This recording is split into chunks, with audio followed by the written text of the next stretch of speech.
Okay, so lecture 9, differentiation of exponential functions. Now, an exponential function or a function is considered exponential class, no, if it is in this form. So that's y equal to an exponent raised to a function or a constant, no, raised to a function. Okay, ano ba or paano ba natin dinedefine ang isang exponential function? If a constant class A, constant yan, okay, is raised to a function u, ibig sabihin variable to, okay, or kahit anong klase ng function, it's already considered exponential. Okay? So A, that's a constant. U, that's a function. Okay? So ilan sa mga examples niyan, class, ay ito. Ang base natin, of course, alam nyo class, no, sa MFE, ito yung base natin and this is our exponent. Okay? So if your base is a constant, your exponent is a function, it's considered exponential function. Ang inverse nito class ay yung ating power function. Okay? Kasi sa power naman, yung base ang naka-variable, yung exponent ang constant. Kapag baliktad yung placement yan class, yung base ang constant, okay, yung power ang exponent, ito exponential. Okay? So example, 5, that's a constant na ka-raise siya sa isang linear equation 5x plus 7. 10, that's a constant na ka-raise siya sa isang trigo function. Okay, so lahat ng base natin dito ay constant. Even pi class, that's an irrational number. No, may numerical value to. So it can be considered as a constant.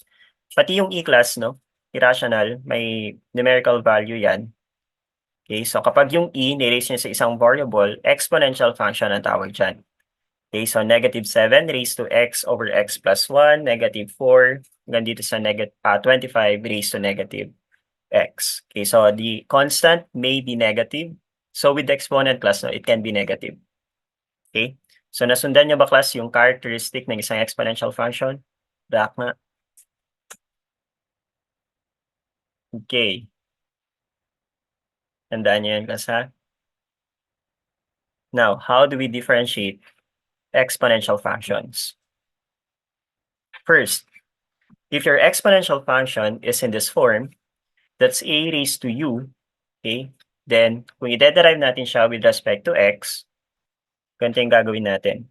Kopyahin mismo yung exponential function, then i-take nyo yung ln ng kanyang constant na base, a, and then i-derive natin yung exponent. So that's the pattern class, okay? You copy the exponential function, take ln of your base, derive exponent. So that's du over dx. What if your exponential function bears the irrational number e? So derivative ng e raised to u, no? That's e raised to u du over dx. So ang nawala lang dito ay yung ln. Okay? So that's e raised to u, you copy the original exponential function, then you derive its exponent u. But actually class, no, this formula was derived using this one. Why? D over dx of e raised to u. I-pattern natin siya dito, class. So, ang derivative dapat nito, gamit itong formula na to, edi kopyahin natin mismo yung e raised to u, and then we take ln of its constant base, ln of a. Ang a natin dito, class, ay itong e. So, that's ln of e. Then, we derive its exponent u with respect to x. Yun, exponent with respect to x. However, class, no, it reduces to this form kasi nga ang ln of e ay equivalent lang sa 1. So kung naalala ninyo yung logarithmic property natin kanina, if the argument of a function class, no, is the same as its base, it's just equal to 1. For the case or in the case of your ln of e class, no, ln of e, again class, ln that's just equal to log to base e. Okay, dahil magkapareho yan, equivalent lang yan sa 1. So instead of writing ln of e pa rito, 1 lang pala equivalent niya class, di yung e raised to u, du over dx na lang ang isusulat natin. Sundan? Marak nga class kung nasundan?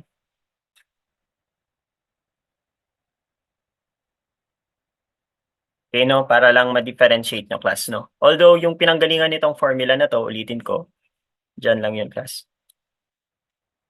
Okay? So, mag-try tayo ng examples. So, evaluate dy over dx given the following functions. So, first function natin, y equal to 3 raised to 4x. So, it's considered exponential class, no? Kasi yung base natin ay isang constant, tapos naka-raise siya into a function. So, that's 4x. And this takes the form class a raised to u. Yung a dyan, class, no? Any constant yan. Kapag e, yung ating base, o di gamitin nyo tong pangalawa. Dahil hindi naman to e, di gamitin natin yung unang formula. So that's a raised to u, 3 raised to 4x. Sa example na to, ang value ng a natin, no, that's your 3, yung constant, and then yung value ng u, exponent, that's 4x. So substitute natin dito, derivative ng 3 raised to 4x dy over dx, you copy 3 raised to 4x, the original exponential function, you take ln of a, so ln of 3, ito yon. Okay? Then derive exponent u. So derivative of 4x with respect to x, tapos simplify natin. That's 3 raised to 4x ln of 3 times 4. Derivative ng 4x class ay 4 lang. Okay? Ngayon, hindi pwedeng i-multiply to dito kasi nasa loob ng ln yung 3. Ulit-ulitin ko yan class dahil marami nagkakamali dyan. Okay? Hindi rin pwedeng i-multiply itong 4 doon sa 3 class kasi naka-raise ito dito sa 4x. So, kailangan i-evaluate nyo muna to bago kayo makapag-multiply ng number sa kanya. Okay. Paano natin ito i-simplify? Pwedeng ganyan na class, no? Or kung gusto nyo pong mag-simplify, we can write this one as 3 raised to 4x. Then, lagay natin yung 4 sa harap ng ln of 3. So, that's 4 ln of 3. Ngayon, kung naalala ninyo yung logarithmic property, okay, na yung p, binaba natin, tapos imumultiply sa log of a. Yung pinanggalingan nito, class, no, p is actually the exponent of a. Okay, so we may write this one as log of a raised to p. Or pwede rin sa ln, class, no, p ln of a can be written as ln of a raised to p. So, ibig sabihin dito sa 4 ln of 3, pwedeng gawin nating exponent ng 3 itong 4. Or dalhin natin siya dito sa taas nung 3. Okay, kung gagawin natin yon, no, magiging 3 raised to 4x ln of 3 raised to 4. Okay, or ang 3 raised to 4 class, that's just equivalent to 81. So that's 3 raised to 4x ln of 81. Sundan ba?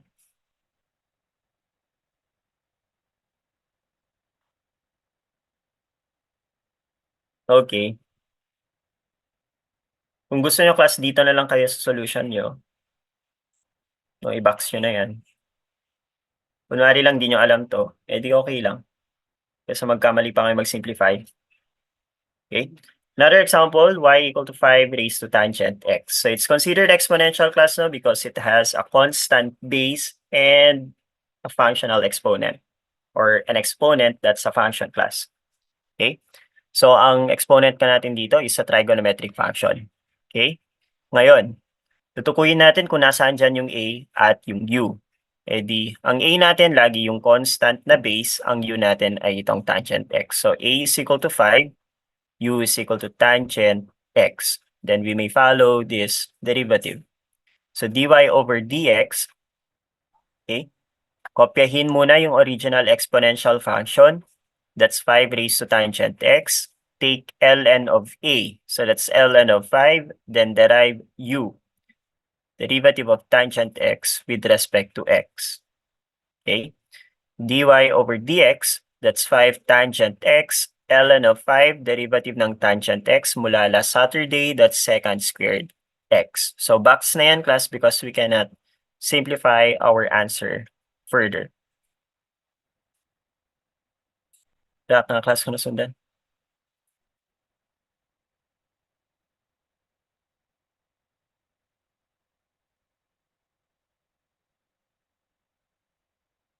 Okay.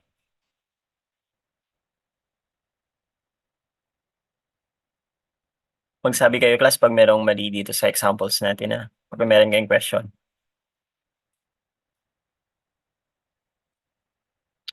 Next example, e raised to negative 4x. Okay, class, no, yung base natin dito ay yung irrational number e. So, nasa ganitong form na siya. Ito na yung gagamitin nating formula. So, that's e raised to u du over dx. So, ang u natin dito, of course, that's negative 4x. So, let's derive. Okay, you copy your original exponential function, e raised to negative 4x. Okay. Then, kung gusto nyo, i-take nyo yung ln of e, pero 1 nga lang yun. Huwag na nating sulat, no? Then, derive 4x, that's your u, with respect to x. So, derivative of negative 4x with respect to x, that's just negative 4. Okay? Yan.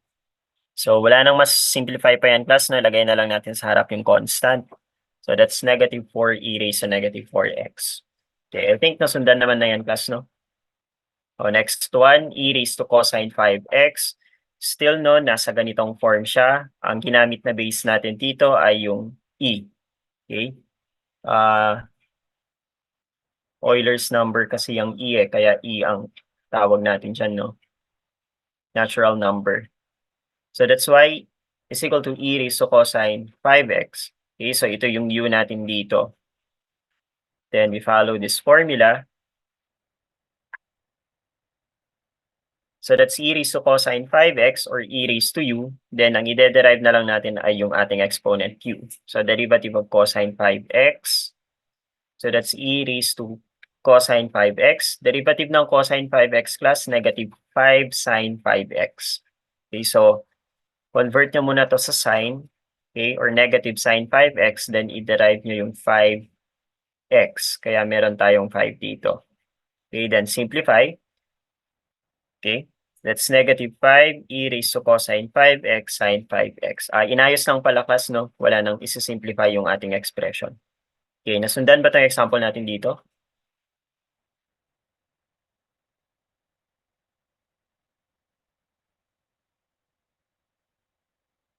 Okay.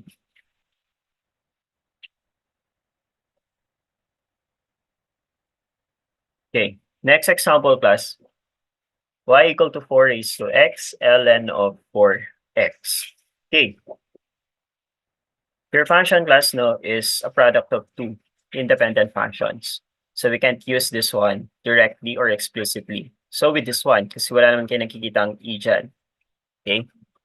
Ngayon, ano ba yung composition ng function natin? It consists of an exponential function, class, and a logarithmic function. So that's a product of two functions. Ngayon, we use product rule. Class, bago kayo sumagot ng problem, no, i-assess nyo muna kung magagamit nyo agad-agad yung formula. Kung composition niya ng magkakaibang function, tignan nyo kung pwede nyong gamitin yung chain rule, quotient rule, or product rule. Sa case na yan, magpa-product rule muna tayo, no, para mapaghiwalay natin yung exponential at yung natural logarithmic function. Okay? So our first function, that's 4 raised to x. Second function, ln of 4x. Okay. Product rule. Copy your first function, 4 raised to x. Derive second function, ln of 4x. Plus, we're using product rule. You associate it with addition. Copy your second function, ln of 4x. This time, it will be 4 raised to x ang i-derive natin. Okay? So for this first derivative, class, no, that's the derivative of a natural logarithmic function. So kung naalala ninyo yung formula kanina, sulat natin dito, ang derivative ng ln u, okay, ay 1 over u. Ito yung kadidiscuss natin kanina, class, no, du over dx. Then for this one, no, yung 4 raised to x, ayun, no, magpo-fall under siya dito. Okay? So ang u natin for ln 4x, class, of course, that's your 4x. Okay? So, ang a natin dito sa 4 raised to x, that's 4. That's your base, class. And then, ang u natin ay, of course, yung exponent na x. Okay? Then, we may now follow the patterns. Okay. So, that's 4 raised to x. Derive muna natin yung ln of 4x, class. So, that's 1 over u du over dx. Or that's 1 over 4x, yung u natin dito. Okay? Then du over dx, derivative of 4x with respect to x. plus ln of 4x. Okay, then derivative ng 4 raised to x, ito yung susundan natin class kasi nasa ganyang form siya. So that's a raised to u, original exponential function. Take ln of a, which is yung ln ng 4. Then you derive exponent x, yung u, with respect to x. Okay, then simplify. 4 raised to x, 1 over 4x, derivative ng 4x class, that's just 4. Plus ln of 4x, 4x raised to ln of 4, derivative ng x with respect to x, that's equal to 1. Then, let us simplify to get that answer. So dito class, no, 4 raised to x, ito 4x class, baka i-cancel nyo yung dalawa. Hindi pwede, no? Yung 4 over 4, pwede. That's just equivalent to 1. Okay, kaya may iwan sa atin dito ay 4 raised to x over x plus, multiply nyo na lang tong tatlong terms na to class, no? 4 raised to x, ln of 4, then ln of 4x. Then yung 1, hayaan nyo na kasi 1 lang naman yan. Sundan ba?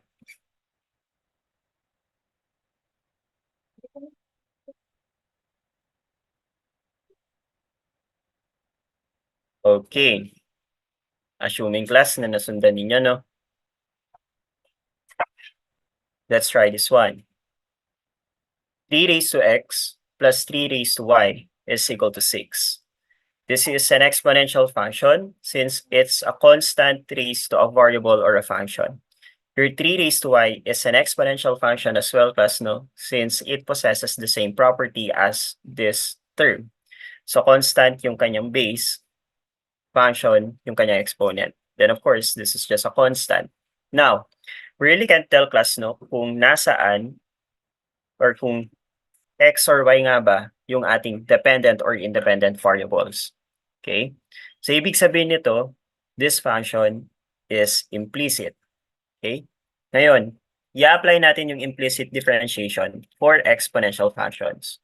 The same principles, class, no, will apply. For implicit functions, class, you derive the function as it is. Kasi nga, wala naman kayong idea kung nasaan dyan yung independent variable talaga. And ang pinapahanap sa atin ay dy over dx. So implicit differentiation, you derive as it is. So derivative of 3 raised to x plus 3 raised to y, that's equal to 6 with respect to x. And then you distribute the differential operator. So derivative ng 3 raised to x with respect to x, derivative ng 3 raised to y with respect to x, still class kasi dy over dx yung pinapahanap sa atin.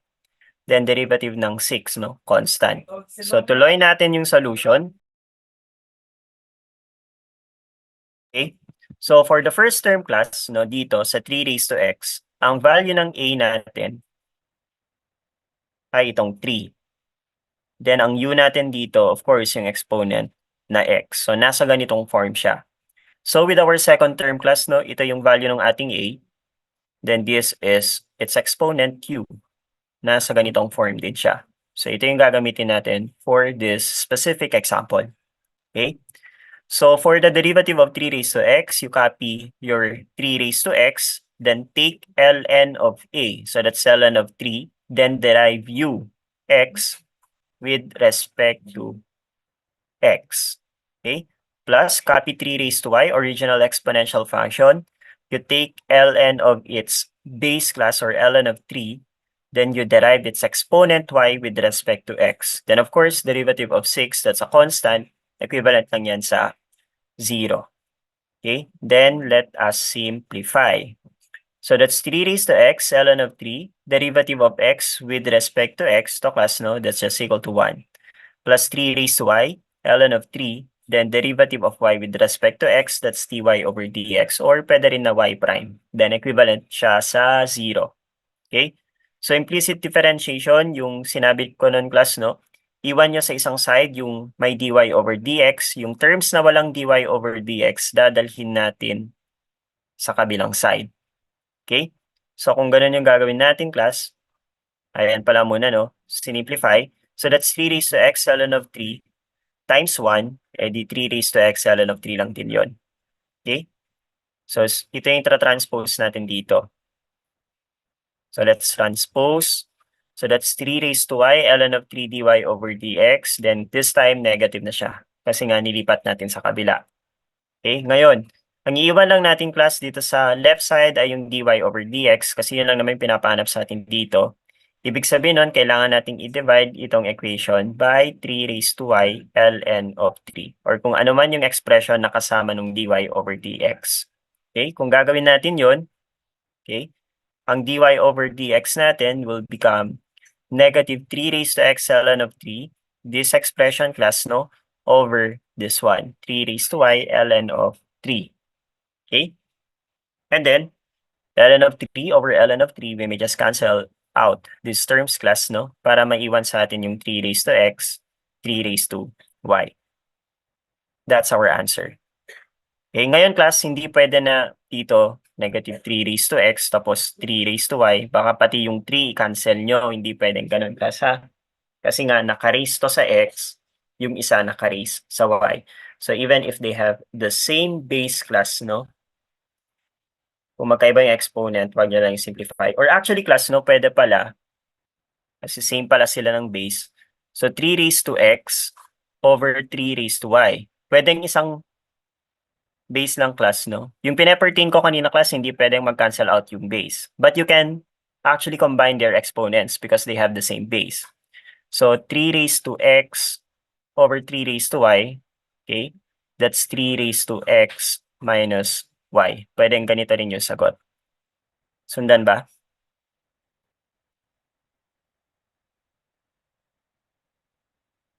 Alam niyo naman siguro yung loss of exponents class, no?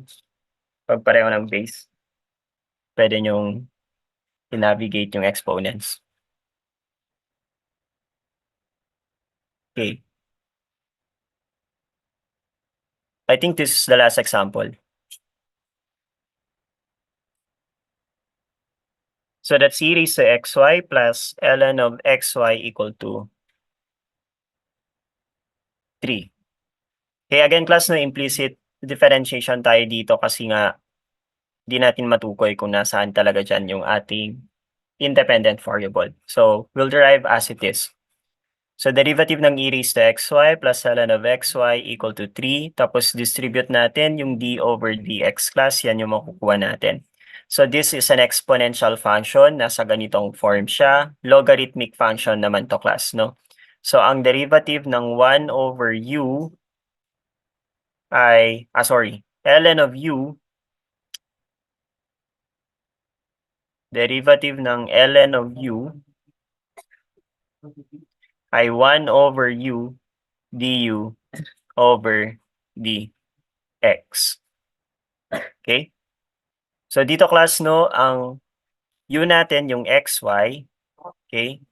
Ang u rin natin dito sa ln ay itong xy kasi yan yung argument niya. Okay? Tapos i-apply na natin tong dalawa.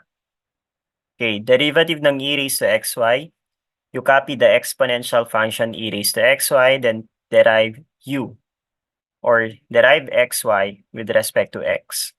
Plus 1 over u, 1 over xy, then you derive u with respect to x or derivative ng xy with respect to x, derivative ng constant plus, no, that's just equal to 0. Nasundan ba tong line na to ng solution natin?